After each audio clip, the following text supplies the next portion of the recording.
Salut, c'est Trado, je suis content de vous retrouver pour la mise à jour de l'analyse technique de l'or et de l'argent libellés en dollars et en euros. On va commencer tout d'abord par la petite partie fondamentale. J'ai reçu beaucoup de demandes assez inquiètes, m'interrogeant sur la raison du décrochage il y a 4 séances. Bon, l'idée c'est que par exemple pour l'or libellé en euros, on a perdu 6% en l'espace de 3 jours et certains se sont légitimement inquiétés. Alors il faut savoir que les raisons sont multiples à cette baisse, pas forcément unanimes, certains privilégient plus certaines raisons plus que d'autres, mais en gros ce qu'il faut retenir c'est que première des raisons c'est que on le sait, les démocrates auront remporté la Géorgie aux États-Unis, autrement dit Biden va pouvoir mener une politique économique de relance d'ampleur. Certains y voient déjà un rebond, une continuation de la hausse massive sur les bourses et donc forcément certains décident d'investir plus lourdement maintenant que l'incertitude décline sur les actions dont ils espèrent que les rendements seront très bons. D'autre part, il y a aussi le rendement de la dette américaine qui s'améliore et que certains y voient une meilleure opportunité que l'or qui contractuellement du moins ne rapporte rien.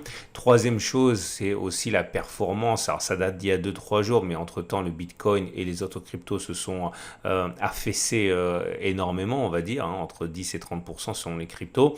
Mais en tout cas, la jeune génération d'investisseurs a une attirance naturelle pour les crypto-monnaies. Et lorsque les cryptos font, comme le Bitcoin, 7-8% par jour, forcément, certains se disent qu'il vaut mieux investir en crypto, qui est également une défense, une protection contre l'inflation pour certains, et délaissent leur...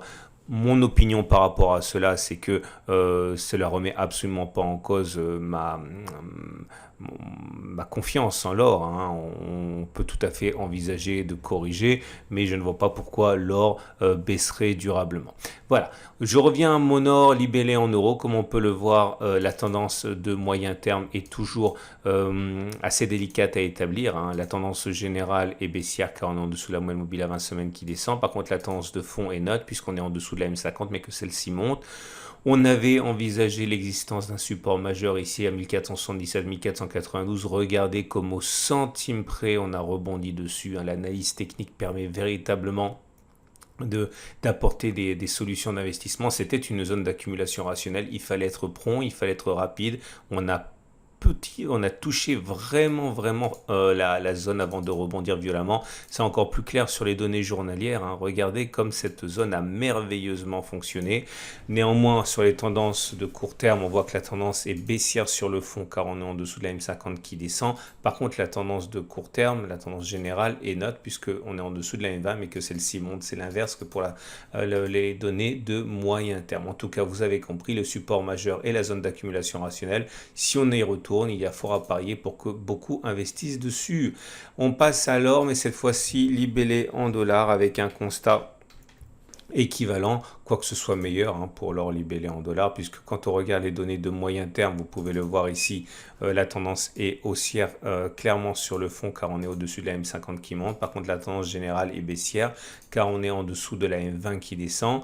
L'attaque en cours n'a pas permis de toucher le support majeur comme pour l'or en euros. En tout cas, on a rebondi un petit peu au milieu de nulle part. C'est d'ailleurs un petit peu suspect, mais toujours est-il que la tendance de court terme, elle est plutôt baissière, puisque la tendance de fond est donnée par la M50 et qu'on est en dessous de cette M50 qui descend. Par contre, la tendance générale pour le court terme est plutôt neutre, puisqu'on est en dessous de la M20, mais que celle-ci monte. Que se passe-t-il chez mon partenaire au coffre.com? Si vous avez envie d'acheter de l'or, vous pouvez l'acheter au gramme, donc 1 gramme d'or pur, c'est ce qu'il y a de plus cher entre guillemets, en ce sens qu'il y a une manipulation supplémentaire. Vous pouvez avoir 1 gramme d'or pur à 58,25 € le gramme avec une prime de 19%. Si vous préférez acheter de l'or, mais de manière très classique, avec le Napoléon, donc les pièces les plus connues en France, vous pouvez actuellement obtenir un Napoléon au prix de 308,50 € pour la meilleure offre. La prime n'est plus que de 8,55%. Et pour ceux qui voudraient obtenir de l'or, mais sous forme de Veravalor, donc pour les budgets les plus conséquents, eh bien vous pouvez obtenir une Veravalor d'une once au prix de 1860 €. Voilà, on passe à l'argent. Et l'argent est dans une situation également qui s'améliore, hein, puisque pour l'argent libellé en euros, vous allez avoir une tendance de fond qui est clairement à la hausse. On est au-dessus de la M50 qui monte. La tendance générale, par contre, est neutre parce qu'on est au contact de la M20, mais que celle-ci descend.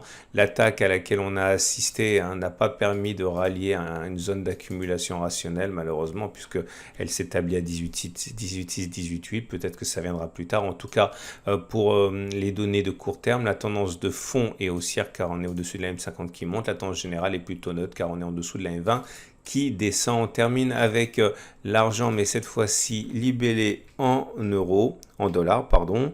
Et l'argent libellé en dollars est dans une situation plutôt enviable, hein, puisque vous le voyez, on est au-dessus en données hebdomadaires de la M50 qui monte, tendance de fond haussière, au-dessus de la M20 qui descend, tendance générale neutre. Là aussi, hein, les traces de l'attaque baissière sont quasiment invisibles sur les données de moyen terme. Sur les données de court terme, on voit que c'est la M50 qui a permis de rebondir, hein. Là non plus, malheureusement, on n'est pas allé chercher la zone d'accumulation rationnelle permettant de profiter de cette incursion en territoire négatif, hein, pour l'évolution de ces 4 dernières séances. Pour ceux qui voudraient se procurer de l'argent, eh bien, vous pouvez bien sûr vous procurer les fameuses Vera Silver d'une once. Et actuellement, la Vera Silver d'une once à l'unité est à 30,75 €. Voilà ce qu'on pouvait dire. Je vous souhaite une excellente journée. Je vous dis rendez-vous samedi pour la mise à jour.